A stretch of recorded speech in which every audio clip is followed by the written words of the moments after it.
Mr. Mercer, Mr. Mercer, can you see Mr. Robinson? Don't get up. Can you just give him a thumbs up? Great. Not anymore. Good afternoon. I'd like to call this work session of the Wilson County Board of Education to order. Members of the board, we need to have an approval of the agenda. Madam Chair, Mr. Breen? we approve the agenda. Sure. It has been moved by Mr. Breen, seconded by Mr. Mercer, that the agenda stand approved. Is there any discussion? Hearing none, please record your vote. Mr. Boykin? Aye. Mr. Breen? Aye. Mr. Mercer? Mrs. Powell? Mrs. Powell?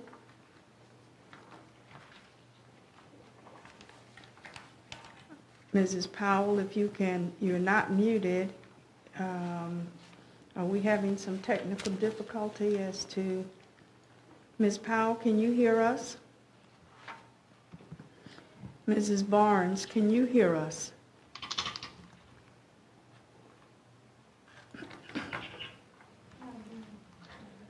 Mrs. Powell, can you hear us? Yes, yes I can. Mrs. Barnes, can you hear us? Yes I can. We have an echo. Oh, yes. Is that my device? Here they go.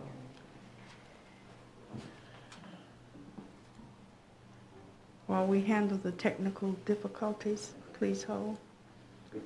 You think we're good? All right, thank you so much. Mrs. Powell, we had a motion by Mr. Breen with a second by Mr. Mercer to approve the agenda. We are calling for your vote at this time. Yes, aye. Mrs. Barnes? Aye. And myself, Dr. Fitch, aye. Please note that Mrs. Boyette is not in attendance at today's meeting. So the motion carries 6-0.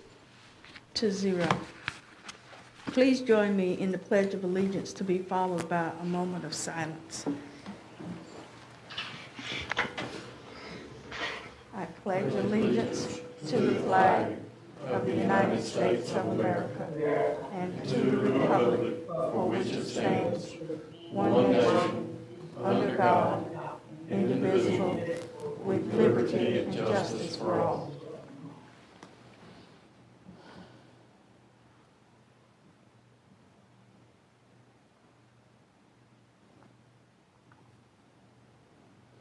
Thank you. For our public, please note that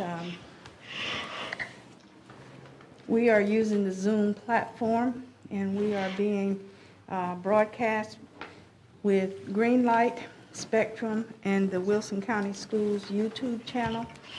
Present in the boardroom are Mr. Boykin, Mr. Breen, Mr. Mercer, and myself, Dr. Fitch. Present by remote are Mrs. Barnes and Mrs. Powell, and as indicated a moment ago, Mrs. Boyette is absent. In accordance with the executive order by the governor, those in attendance for public gatherings are wearing masks and will do so throughout the meeting. We are also joined by the superintendent, other staff members, both in the boardroom and online. So now we will go into the third item of our agenda, the 2021-2022 local current expense and capital outlay budgets. Dr. Mills, I'm going to turn it over to you to get us started with this document. Yes, Madam Chair. Board members and others, we'll pull up the financial documents. Mr. Stanley and Ms. James are here from Finance, and they can go through the process as we've done in the past. Move my monitor around real quick. The main page, the first page, simply is an overview of the current revenue budget as well as the proposal, and you can see the differences there. Again, Mr. Stanley and Ms. James are here, but I'll point out that some of the changes are that we expect a decrease in fines and forfeitures. That's what we've been seeing over time. And then the increase for the appropriation, a large amount of that is being driven by things such as charter schools, some individual line items, utilities, and then some benefits increases from the state that we're looking at. So this is a fairly flat budget, has been the case in terms of what's driving the differences. At the bottom of the page, we've got information from last year's current and proposed, just to kind of show you. And then one thing you'll notice too is that we're not expecting to appropriate or request fund balance coverage that we actually sometimes add to the budget to give us some additional funds that we can use or move back into fund balance at the end of the budget year. Okay.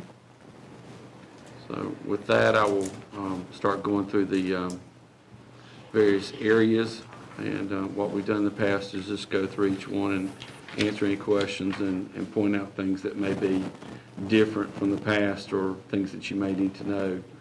The first one of those will be the 01 classroom teachers. Again, this gets a little bit confusing as we go through in that, remember, these are only the local funds. We get state and federal funds, so sometimes you'll see areas where you may question, well, that's a very small amount of money, or that doesn't seem like it covers our folks. This is just a local piece of it.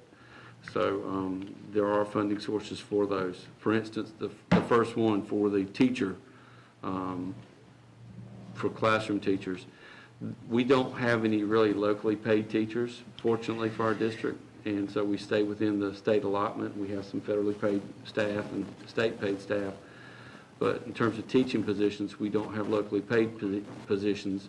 However, we put some money aside for folks that are coming in that may be awaiting certification or transferring as we get the licensure and such straight. So that's why you see that line item there. Locally paid teachers would be difficult to maintain over time, and it's caused some systems to have difficulties over time. And so that is not saying that that's 121 teaching positions. That's just a line item code under 01 classroom teachers. Right. Okay. That's correct. So any question there on the 01 classroom teachers section? So the 121 line is really just a holding place because the amount that's there is not tremendously large. Right. Okay. So hopefully that will get them in and until they're cleared through the state so that they a pickup of the state. That's typical. We mapped this to that level. You know, you had anything to that? Okay. Okay. Okay. Dr. Mills? Yes, ma'am. Just a question where it says contracted services, does that involve the psychologist and anyone that we contract out to come in to help us with the servicing of our students? There's contracted services in several different areas. For this one, this deals with the teaching area. So this would be where we've absorbed some costs with two positions that support beginning teachers, and some additional contract services there. So you'll see those swap out a couple places where we've got onboard staff now that do that versus contracting out, and you'll see some changes that Ms. James and Mr. Stanley can point out later on. But we do have some contracted services later on in those areas that you're asking about, as well as through, again, this is the local portion, so a lot of times that's going to show up in the state or federal funds, especially with some of the funds we've had come in. So that's why it looks like such a, again, a very small number for the lot of need that we have in those areas. But this deals only with teaching positions. Go ahead. To 20,048. 20,000. Yes, ma'am. Thank you. That's due to absorbing those with some local staff that took on those responsibilities, and you'll see that reflected somewhere else. Okay. I have a question, Dr. Mills. This is Delma. Yes, ma'am.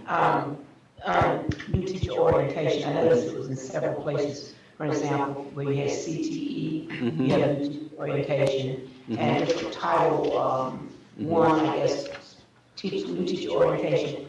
Are they not included at the beginning of the year when you have new teacher orientation? I know you used to have it, for a week at a time, before, prior to other teachers coming in. Yes, ma'am. They are. This reflects, for this part, from the local for, and y'all correct me if I've got it wrong, I made some notes. The state pays for 3 days, then we pick up 2 days out of local for orientation. Okay. And where you see it in CTE and other areas, that's where they're paying for some of their staff members. So we divide it out across to help us maximize our funds and what we're doing from the local piece. So that's where you'll see those reflected in a couple different places. But yes, we still do that at the beginning of the year. We're looking forward to doing that without COVID being involved this year. Thank you, that explains that for me. Yes, ma'am. Any other questions in regard to the 001 classroom teacher section? Okay. All right. 02 is central office administration. Art, do you want to talk about anything through there? No, it goes to pay for people in office and office positions, or either directors or fellow directors. The pay department is 6.5 people out. And you can see, you can see. You go. I couldn't either. You go. Art's coming. Hold on. He needs to get to a microphone. He's got 3. But I guess they all are not working. Yeah. It goes to pay for about 6.5 positions in central office. Okay. This is an area where we see a decline each year from the state, so we pick up some in local, but we've also made some adjustments in staffing. So you'll see some changes and declines there as we absorb some positions or services, if you will. I noticed that under the 001 and the 002, and you have the same line items for 211, 221, 231. Is it better to aggregate all of those different lines instead of having a breakout under each one of the categories, because that's consistent throughout each of those various components? We could, Dr. Fitz, do that, but when we key this budget into our computer, we have to have it by 001, 002, Okay. 003, and as you see so forth throughout the document. Okay. That's called our chart of accounts. That's what we're held to by the Department of Instructors, so we have to, when it gets keyed in, for y'all's sake, we probably could aggregate, but for our sake, it's going to have to be split out for our sake. Well, just well make one go at it, be consistent, and if it works for you all and what you're required to do, it works for us. Thank you. Okay. Any other questions on 002, Central Office Administration? 003, Dr. Mills? 003, Art, do you want to point out a couple things there, Mr. Rainey?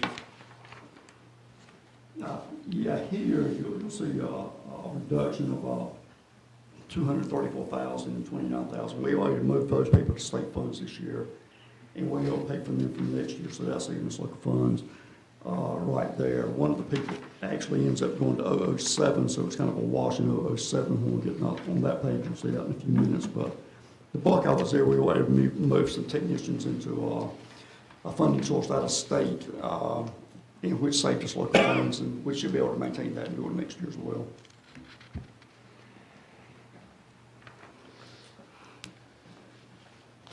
I have a question. Mrs. Powell? Line 123, Mm-hmm. can you hear me? Yes. ma'am. Okay. I see that the custodians and bus city temp takers, it was, we had no budget at all for that, and then it went up to 325,000. Is that just because of the COVID-19 that has caused that to happen?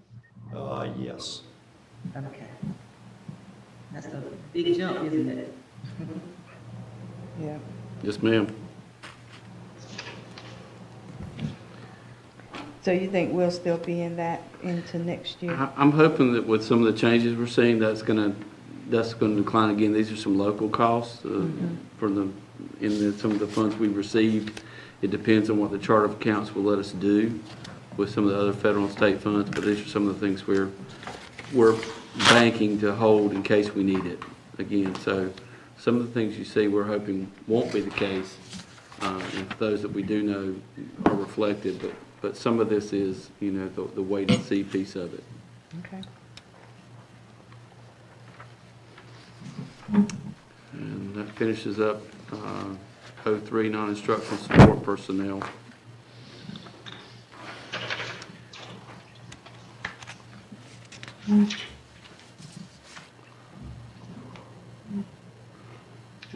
Then we have 05, which is school building administration.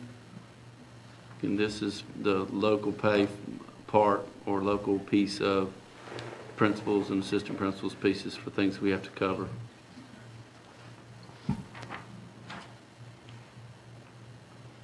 The salary differential is, that's where the difference between what their salary contract is and what the state provides, isn't it? That's some of that, and some, that drives most of that. You'll see that in a few areas. It could be, for instance, we've got somewhere there's nationally board certified positions later on that are in teaching positions but are being used in other ways, so we pay that portion of it out of local.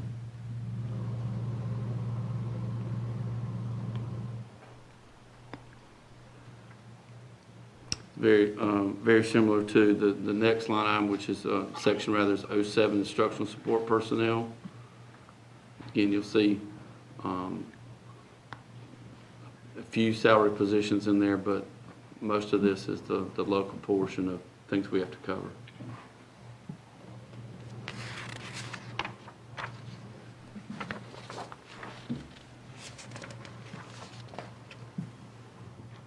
For instance, the salary for that facilitator, that 135, that's 3 staff members. So it's not one person sometimes when you say that.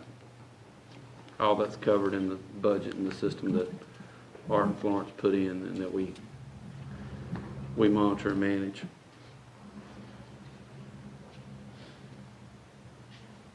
Questions on that one? Okay. 09 is non-contributory employee benefits. Mr. Stanley, is there anything there that stands out that we need to go through? No, it primarily covers, for the locally paid people who get longevity, it covers that, as well as their annual leave when they either retire or resign or whatever the case may be. As well as short-term disability, if you're locally paid, we gotta pick up the first 6 months, I believe, the first 6 months on cost on the disability, and it goes to cover those type items. Okay.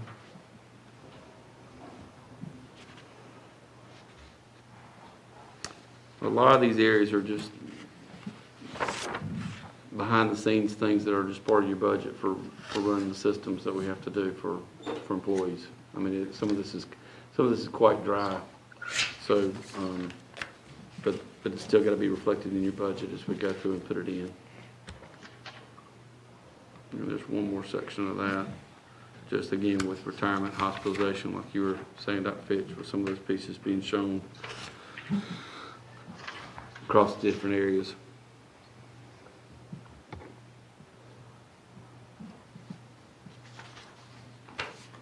Okay. In 013, career technical education months of employment. That goes back to Ms. Barnes's question about she saw where the CTE has part of new teacher orientation. That's for an employee or employee's portion of it. Again, the retirement and Social Security costs again, this is local, so this is not the federal monies. Did I read an article that one of the legislative bills is looking at changing the months of employment formula or utilization? And if so, how will that affect us, and will that affect this line item? Or, I don't think it, I couldn't understand the question. Can you repeat what you said, Dr. Fitch? I think I remember reading that there's a bill in the legislature that's going to deal with months of employment, and I can't remember who particularly that was going to affect, but would this have any impact on our CTE months of employment? I haven't seen anything, Dr. Mills. I don't know if you have in your superintendent meetings, but I haven't seen or heard anything on that. I saw something, I'm trying to think which area it's in, it could be that one, but again, they're still going back and forth, and it usually shakes out later than sooner.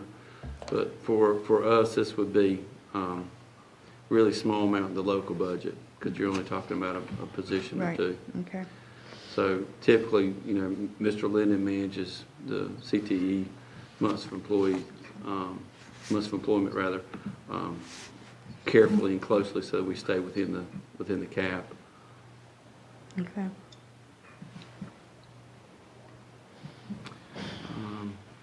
015 is School Technology Fund.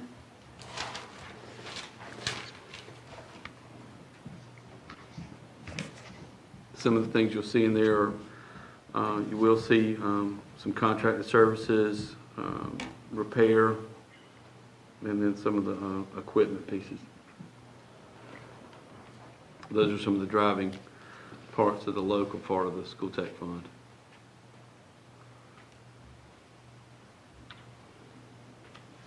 Any questions on that area?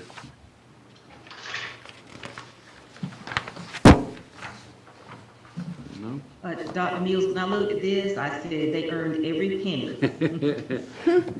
This year, it's been a challenge for everybody from the classroom up to manage the machines coming in and out, from our teachers and media folk that touch them all the way up to the bench repair, and then just everything in between, and trying to order and manage it. It's been a lot, so you're right. Okay. 020 is the foreign exchange teachers, the Spanish immersion piece.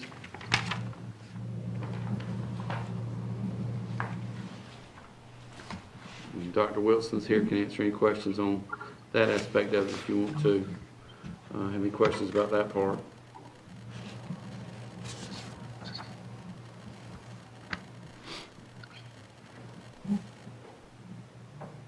Okay. None. All right, staff development. Again, that's the local portion. You'll see just a little bit of workshop expenses and then travel reimbursement, which, again, this year there's not been much travel. Next year there may be some for some meetings and events, so that's something we will keep an eye on. Can you move within this category, since there was not a lot of travel to be reimbursed? Can that be moved into 312, the workshop expenses, or is it totally separate and immovable? It can be moved in.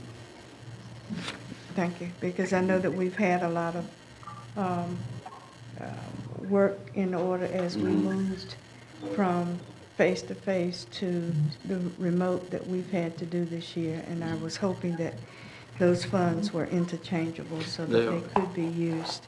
In some cases they are, in some cases they aren't. Okay. The way I look at it is this is the recipe that you get out of the cookbook to start with your budget, and then each cook changes a little bit here and there, what they want or what their audience wants or what their needs are that day. And to change the flavor. And Mr. Stanley and Ms. James are the ones that make sure at the end of it that everything's put back on the shelf and everything's where it should be when the next cook comes in, so that we follow the chart of accounts and what we're allowed to do. But yes, we're able to, we do have some flexibility in certain areas, and that is important. Okay. 032 is children with special needs, and then that's the local portion again of some of our students with disabilities pieces.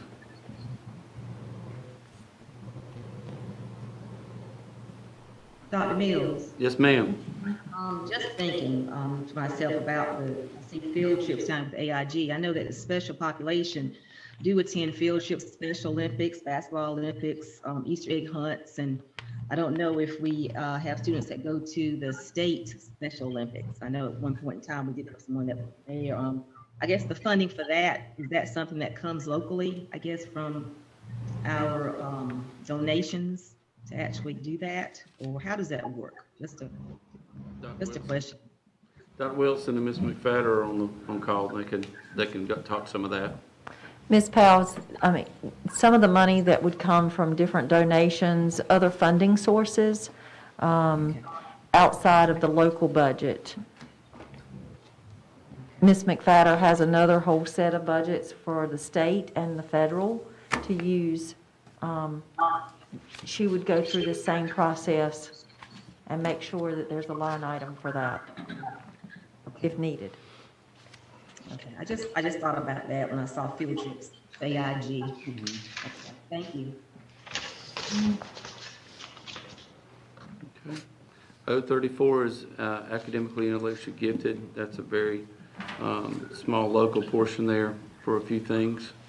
And as Mrs. Powell asked a question about travel or field trips for the AIG students as opposed to the 032 category, will these field trips be virtual or actual in this COVID environment, and have they been virtual or actual? We've not been on field trips this year. I didn't think with so. COVID.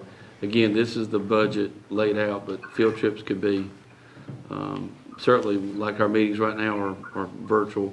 Same thing, same process. Yeah, we'd like to get back to the point where we're doing those things and when we have the ability to do so. This has changed everybody's mindset about how you do things, but certainly there's some experiences that are much more memorable when you go on the field trip versus doing it virtually. But the balance there, and we have looked at areas such as this in the past when there's been tight budgets and travel issues. And Dr. Wilson's. Yeah, I wanted to mention, whether it's professional development or field trips, that even though there might not seem like there's a cost associated, like Dr. Mills said, we've not been on any field trips at all this year. But if we do go on virtual field trips in the future, we have done some professional developments this year, and there's a cost associated. Even though there may not be travel, Right. there still might be a $299 registration fee. Or once our students, if they are able to go on a virtual trip, there could be a cost associated because the person on the other side would need to be paid for. Okay.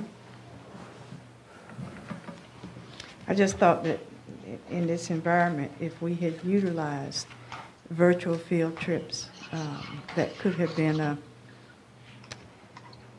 extra value added for the students to be able to do the travel without having to travel.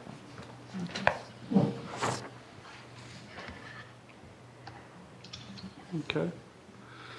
Next area is Charter Schools 036, and that is a area where you'll see an increase in difference, and it does drive a portion of our, large portion of our local budget.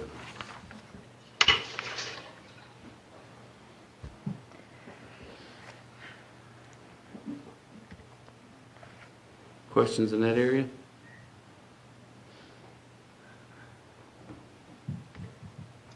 Okay. 039, school resource officers. That's contract services there for those individuals. Again, it's a portion of some of the funds that we use. And then this is, again, just a local portion of some things. Dr. Mills, Yes, ma'am. how many resource officers do we have that we currently have? Do you know? Dr. Williams is on the call. He can give you the exact number. I'm trying to think in my head. I'm going to tell you wrong.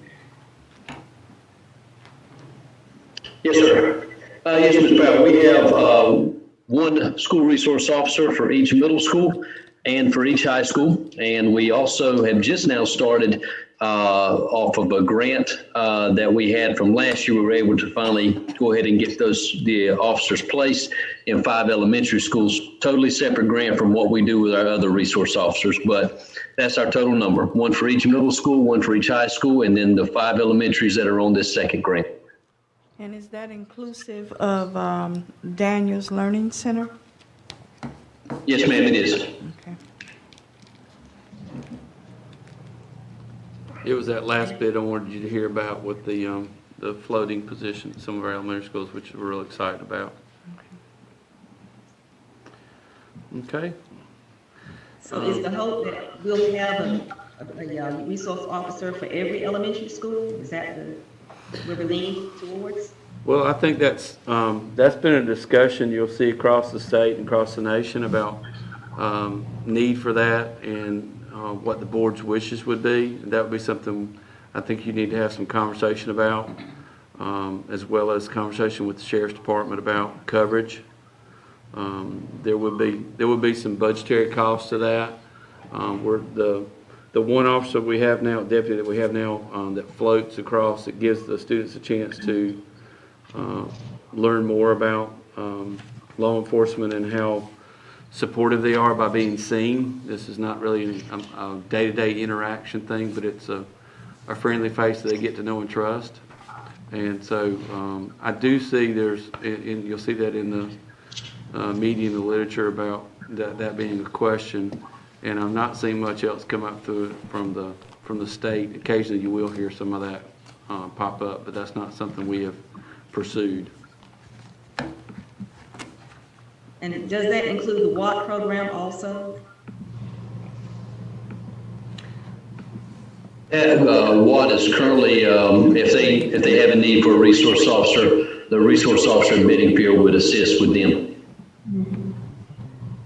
And also with our other elementary schools that are not covered by that second grant, the school resource officers that we have in the middle schools and the high schools, they are assigned elementary schools by which they serve as well. So they may be at the middle schools and the high schools, but they certainly visit those elementary schools. And if there's a need, that's the resource officer that will serve that school. Again, we also have a great relationship both with the Sheriff's Department and the PD. And the officers that are on patrol in the areas of our elementary schools make routine visits, oftentimes daily, to those schools to come in and check with our principals and our staff and students. I have a That's question. the students when they see them to make them visible to our students. That's a great cause. All right, Mr. Mercer? Dr. Williams, for WECA, does the campus police at the community college serve that purpose? Yes, sir, that's correct. Are they, and will they also do what once they're on the campus?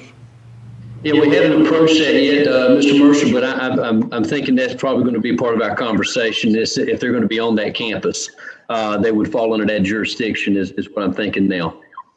And a follow-up to that. Or when they have discussions, planning, or things of that sort with our resource officers, do they include the officers from the campus police?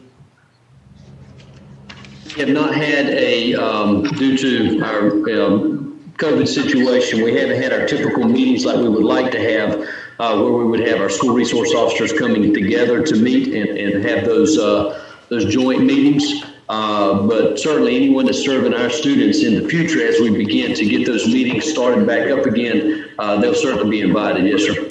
Well, I do know that it would, knowing the chief of the campus police, since it used to be an extension of the police department until recent years, but nevertheless, I think it would bring them into the fold and make them more apt to be when in the buildings acting as a resource officer would, and it'd be a good idea, and I appreciate your knowledge and attention to that. Yes, sir. Absolutely.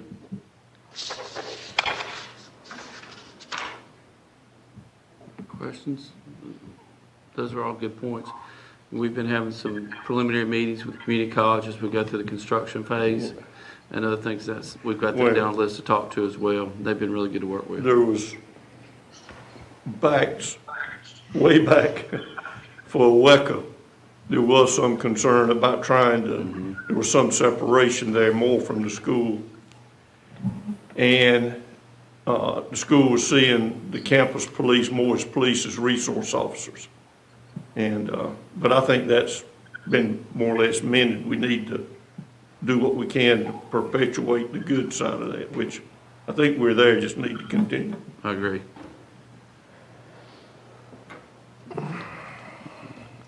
Board members, the next section is the Title I Basic Program 050. That's a very small amount. Again, the local portion for a few staff members. That's Dr. Lewis, what is the acronym NBPTS? I think it's Elementary and Secondary Education Under Act. 187. I think it's Elementary and Secondary Education Act. Is that it? The salary differential No, the rate? ESEA. No, it That's, says no, that's for the national She's asking boards. for Oh, line 187. I thought you were talking about, that's national boards. That's national board teachers piece, Ms. Barnes. Sorry, I was floating up. Do we help with the funding of the national board when they do the application fees and that kind of thing? Do we still do that, Dr. Mills? Dr. Parker's on the line. I don't know that we do or don't right now. I'm trying to think. No, at this particular juncture, I don't think so. We, teachers kind of get in their own cohorts and support each other through the process. But I don't think so at this time. At one I was point, glad. at one point we did, Velma, I remember, and there was a budgetary issue with that. That was also, there is some discussion about adding that back into the state level budget. So there's, in terms of supporting that. So that might be something that if it picks up, you know, it would be a cost, but it'd be something we definitely want to support. But that, I think, at one point, a while back, I mean, long ago, we did. I think probably someone you were here. Yes, I was glad to see that we have 2 new national board certified teachers. It might be an incentive for them to apply and maybe participate. Just thinking. Yeah, that's something we can look at. Let's see. All right. 056, transportation of pupils. Again, this is a local portion of something that also has state funds associated with it. And you've got Dr. Williams and Mr. Harvey on the call as well if you have questions about some of these lines.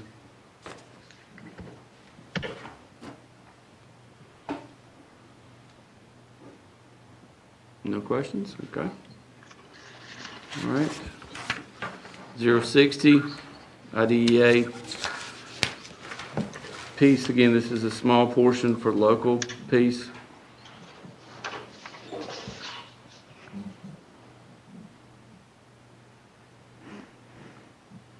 Questions? Okay. 61, classroom materials, instructional supplies, and equipment.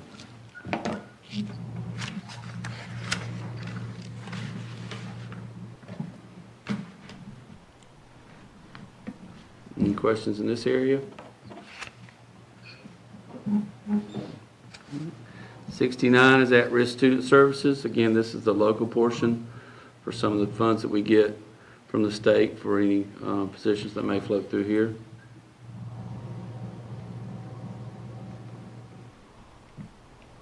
Uh, 103, Title II, improving teacher quality. Again, local portion of the state positions that we use for this area. This is again smaller amounts. Okay. 706, local transportation costs not eligible for state reimbursement. And that one rolls over to the next page. Again, Dr. Williams, Mr. Harvey, and Mr. Stanley, Ms. James are here if you have questions about any of those line items. Okay. 800 is Board of Education. Under 461 mills, does that Yes, ma'am. mean, no, going back to the board Yes, ma'am. of Got it. education, 800? Yes, ma'am. Non-capitalized furniture and equipment, is that the new, part of the expense of the new furniture that we have in the boardroom? Art shaking his head yes. Nodding his head yes, rather. Okay, Yeah, yes. okay. You're so verbose, Art. I don't know. Yes, ma'am. That's it, Ms. Barnes. Okay. Dr. Mills, Yes, sir. 311, Yes, sir. why have our contracted legal services increased so much? What we've tried to do is anticipate where we see the pattern is over time and adjust. And so where we've been the last several years and what we've seen the pattern be. And so we anticipate some increases. So we put that as a placeholder. Again, it could come in under it. But we also keep an eye on that each year to see what our overall cost is. Again, it could be something unexpected that could drive that number up. But I think we're smart at taking a look at that and make sure we keep enough funds in there to anticipate. That's another area we just really don't know. Are you anticipating any of it being COVID related?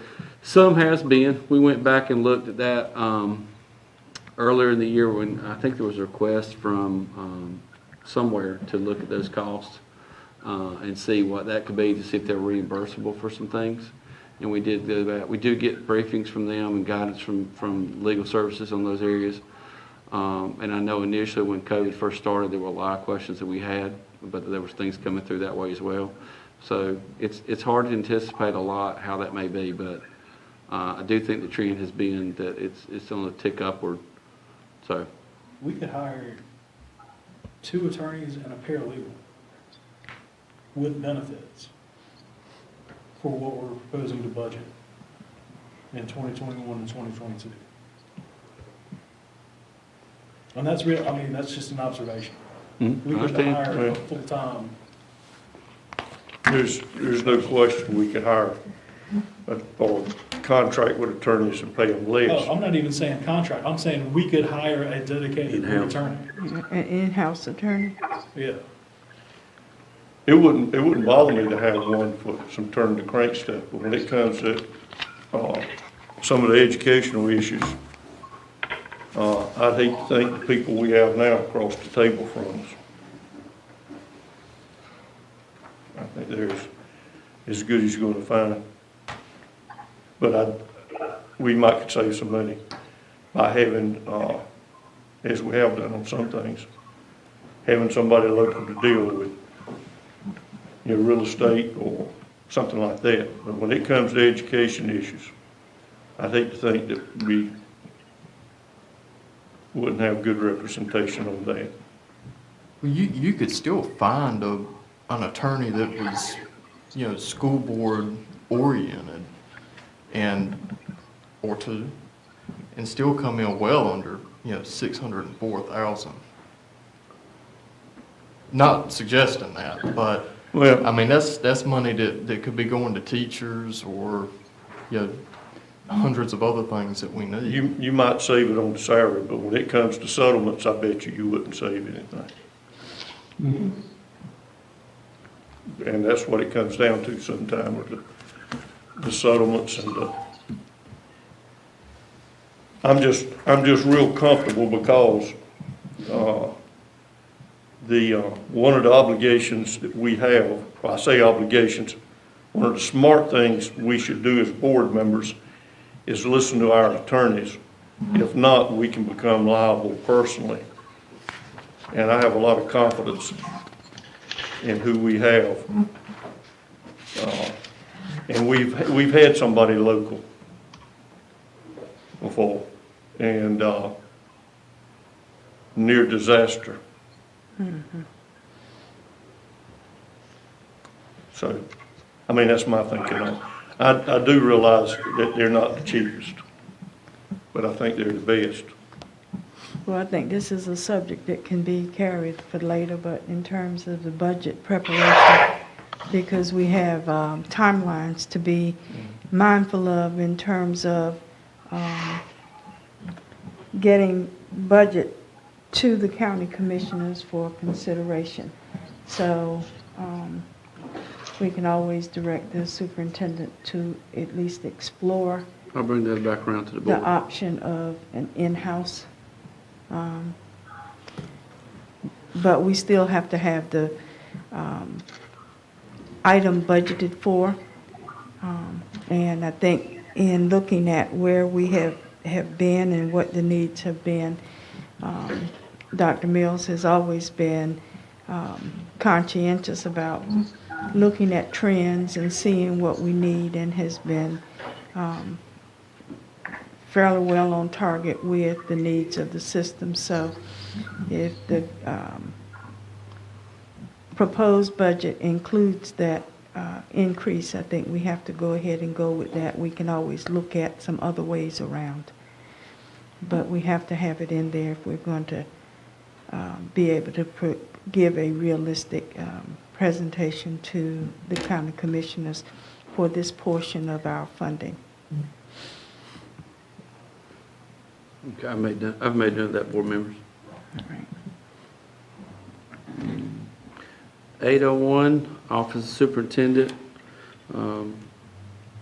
Again, got district membership and fees is a large portion of that for umbrella coverage for NCSA and things like that for all of our principals and assistant principals.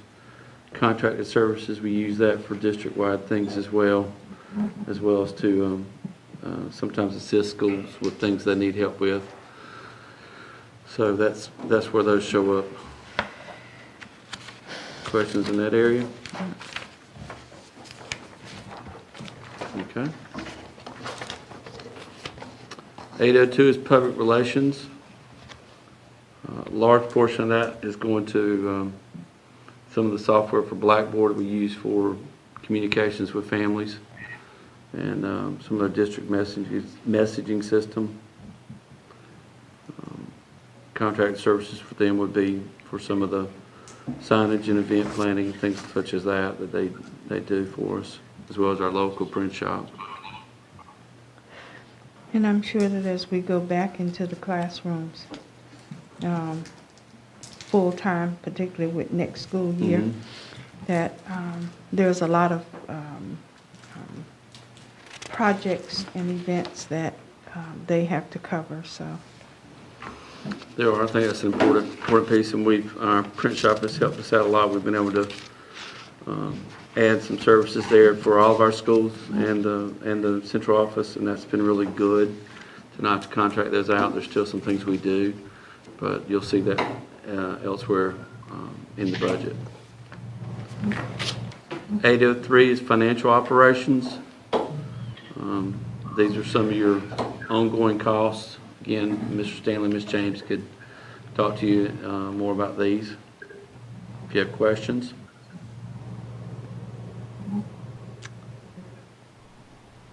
Are we now at the time of year where we look at our insurance cost and offerings for inland marine, for E&O, and all of the other insurances that we have to do? Ms. Stanley, I think we talked about that. That's a good question. I think Dr. Williams has got some info on that too.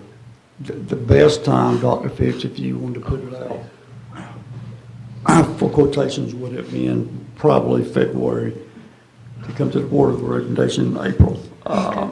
You got to give these folks probably about a month to get their stuff together, and they require a lot of information. But for something the board like us to put out, we probably need to get it now done so we can bring y'all recommendation probably. May might be pushing it, but in June. I was thinking more in terms of cybersecurity. I know that our current local provider has a piece built in, but with cybersecurity becoming and being such a major issue, if we needed to look at a separate cybersecurity policy. Yeah, we had looked at it a while back, and Mr. Mayo's now on board, and that's something we can revisit, circle back around. A while back, we looked at it, and didn't know if the cost was, and the coverage was what we needed, but considering the focus this year. Another thing to think about too, board members, is on some of these items regarding insurance coverage and who and what. We try not to change a lot of things this year during the middle of COVID because it is so hard to manage everything in the midst of all the other things that we had going on. Holding steady on some things that were already working seemed to be a safer course of action, but that is something we can bring back through. And I remember it's been a couple of years since we have looked at that for insurance and others. Dr. Williams, do you have anything you'd add to that? Trying to sneeze, y'all. Sorry, y'all. No, sir, nothing additional. Okay. But I'll make note of that to see where we are with that and see about if you wanted to explore that, then I would probably say we close this year out and start that in the fall for coming, because again, right now with everything we got going on, I'm hesitant to suggest a lot of changes with some things that are just hard to predict already.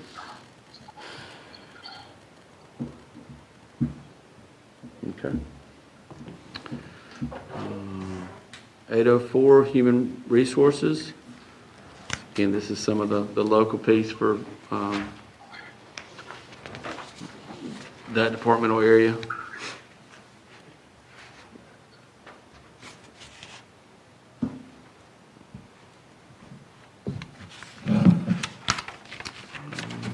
$806 is the distance learning grant. That's reflecting the local match for that grant that we received, or proportional match rather. Okay. 807, print shop, mailroom, and courier.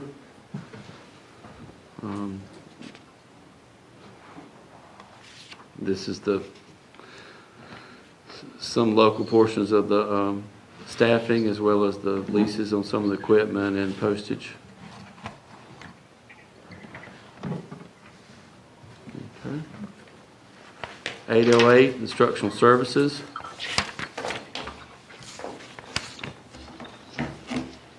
Again, you'll see some expenses that were contracted services, which is very typical.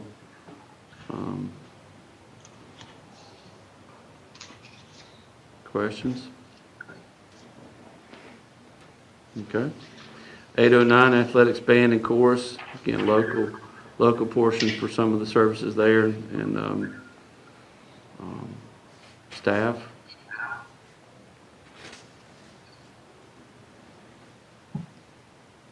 Okay. 810, gentleman's agreement. This is one where we had this last year, and when we get back into session and can be involved with students as we were in the past, this would also likely expand, include her pride, and we could make some adjustments there. I know that's not reflected there, but this is just a placeholder for right now. Okay. And again, this was our attempt to try and bring some structure to that over time, so we can kind of see what the profile would look like, so that we could replicate this with other systems that have asked us questions over time. All right. 811, maintenance. Mr. Letchworth and Mr. Woodard are in with Dr. Williams if you have questions on this area, as well as Mr. Stanley, Ms. James.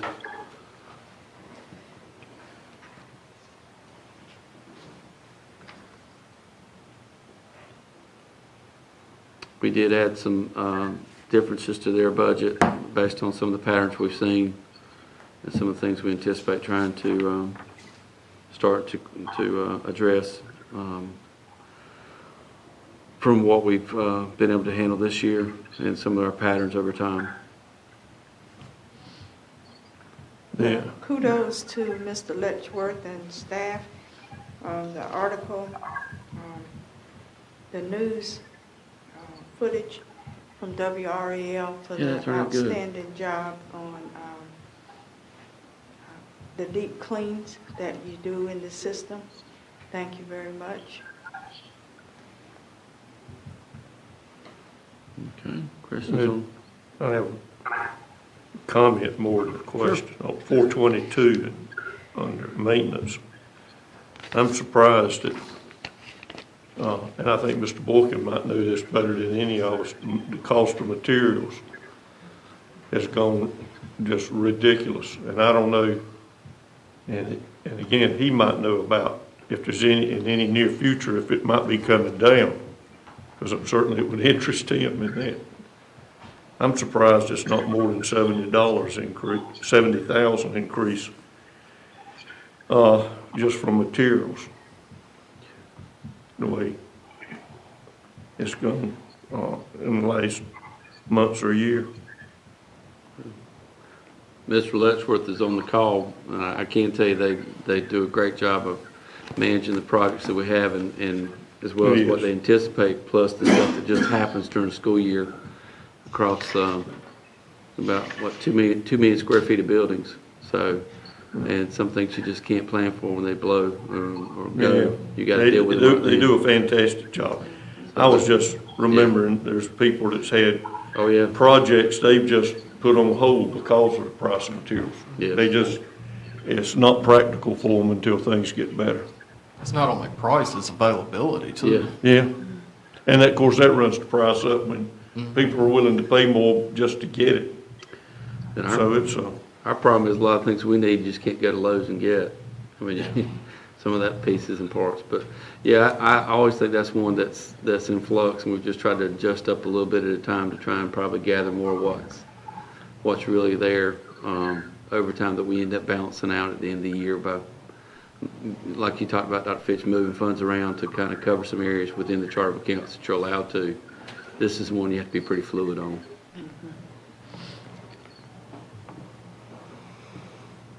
Okay. 812 is utilities, and communication services. We did reflect some really minor increases there, just as an anticipation of things that we might not be able to predict.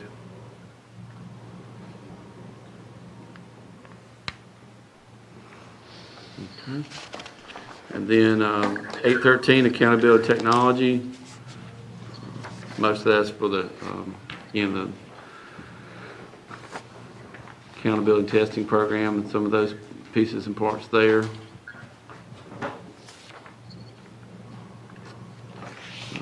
Next one is 814, administrative services. Similar to the past, contract services and then some of the other costs. And then 999, which is transfers to the individual school fund. And Art, you can explain that way better than I can. It's money that we write check to the schools with it in the year, mainly for office type expenses, correct forms, postage and stuff like that. It's primarily what it goes to go. I can't remember what each school gets, but high schools get a certain amount, middle schools and elementary schools.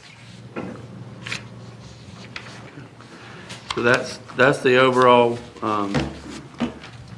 budget picture, and then the last piece is the typical capital outlay appropriation we've asked for from the county, and they've been very consistent with that over time to support us with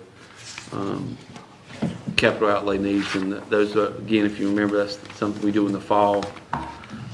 We go through the anticipated projects that would make up that $1 million. Dr. Mills, Yes, sir. with the capital outlay, Mm-hmm.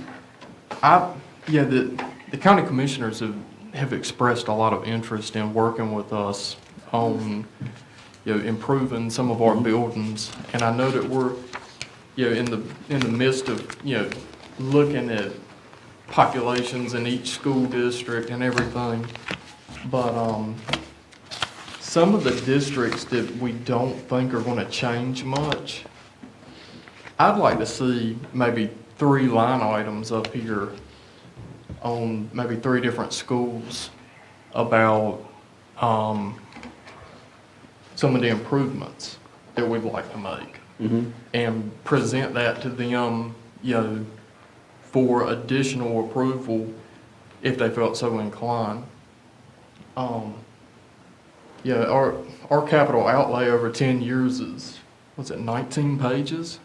It's a bit, So- bit of a document. So, I mean, if we could go ahead and, if they've got the money to throw at us, and we can start chipping away at some of the major items up here, I'd love to put it to them and just see what they had to say.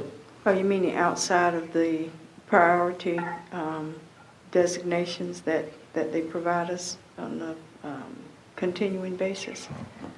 Well, I mean, so, yeah, I think in the 2022, 2023 school year, yeah, I think Jones is scheduled to be repainted. I mean, maybe take that line item and put up there and just say, Jones repainting at, $235,000. And, if they've got the additional capacity in their budget to do it, maybe that's something that we could go ahead and get knocked out and not have to wait an additional 2 years. I see what you're saying. One thing we could do is, as we have our facilities planning meetings, we could, if the board wanted to, start looking through those lists and prioritizing some of those to share over time in smaller chunks. You could do that, and, because I was looking back at last year's improvement list, we've been adding activity buses, so that's about a tenth of your allotment each year. Controllers, a chiller, things like that, are things that are kind of must-dos in some cases, and then some are preventing future costs from going up by getting ahead. But there's plenty on that document that we could, I think what it would take is the board's input on what those are, and then for us to have that conversation. Or, take something like Fike, where you've got upgrade electrical switch gear at $363,000. I mean, if the county commissioners have the budget to do it now, let's work with them and see if we can't get it done, and not wait till. It's a necessity. Yeah. Yeah.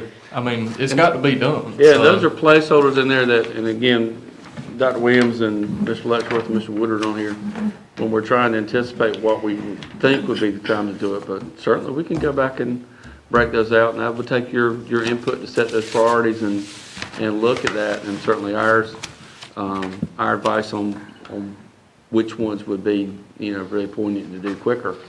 But I'd be glad to bring that report in, and we can start working through that. Well, we're going to have to meet again to approve this. Is that right? This will be this is just a work session, so this will be on our budget for the April meeting, because it goes to the county commissioners in early May. Yeah, their meeting's early May, so it goes to them before that. End of April, it would go to the county commissioners. So yes, we don't take any action today. The action will be taken at the April board meeting. Do you think that it would be possible for central office to come up with a few line items that are, kind of earmarked for something that really needs to be done? And in our next meeting, present? We've got priorities for each of the schools that were something I added when I got here, so that if monies were available, we could say these are the ones we'd like to do first at each campus. That doesn't mean you get to do them. But I think what would help is to know a budgetary amount from the board if we were going to bring some information back to you on the 19th. We have a break coming up in another, next week. And then we come back to, we got a week, and then we got the packets go out. So we certainly got everything down there with pretty good estimates of what the pricing would be. Again, it doesn't take into account where we are with some of the changes, but a dollar amount will be good for us to work from. Well, what if you said something like $1 million, and we present it to the county commissioners, and they might say, well, we've got $750, so we'll do A and B, and we'll have to do C on a later date. So you're talking about extra funding because they allocate at $1 million per year. Correct. So you're talking about additional funding if they see fit. Yes. Because already we have established our priority list. So this is, if you have extra dollars you want to give us, then we would like to move up project ABC. Correct. And typically what we do is in the fall, we'll do the one for this appropriation. So let's, we don't count anything until we get it. So let's say this is approved by the commissioners, which they've been very supportive and very consistent. And that's been awesome to have that funding. And so then we meet in the fall and set up what those projects are. So we're always like a year behind reporting out because of the budgetary cycle. But what I hear you saying is to add some additional projects and see, so when we meet on the 19th, again, we've still had the $1 million, but you're talking about some additional projects, and we haven't talked about the $1 million for this coming year either. I don't hear him saying that. I hear him saying, okay, so we have priorities. Mm-hmm. Yeah, it is additional because it's not in that $1 million. year's Yeah, for the next year. set priority, but it may be for the following year. So, in other words, if they had extra dollars to give us, could we move up? We'd like to move up the year followings into that same year. Is Okay. that pretty much? That is exactly what I'm saying. Okay. Yeah, I just know that our economy's doing really well right now. We're experiencing a building boom, tax revenues up, people are paying taxes, and, we're better for that money to go than the school system. We won't This is Val. complain. We'll take it. Ms. Barnes? This is a discussion. Since this is a discussion, we're talking about capital revenue budgets. I just wanted to give kudos to Vincent Bynum for the way they sheltered in place when the robbery took place at a hotel near them. And that, to me, stresses more of the reason why we need to have the vestibules at those 12 schools that don't have them because of situations like that, Vincent Bynum being one of them. So I just wanted to mention that since we're discussing capital budgeting.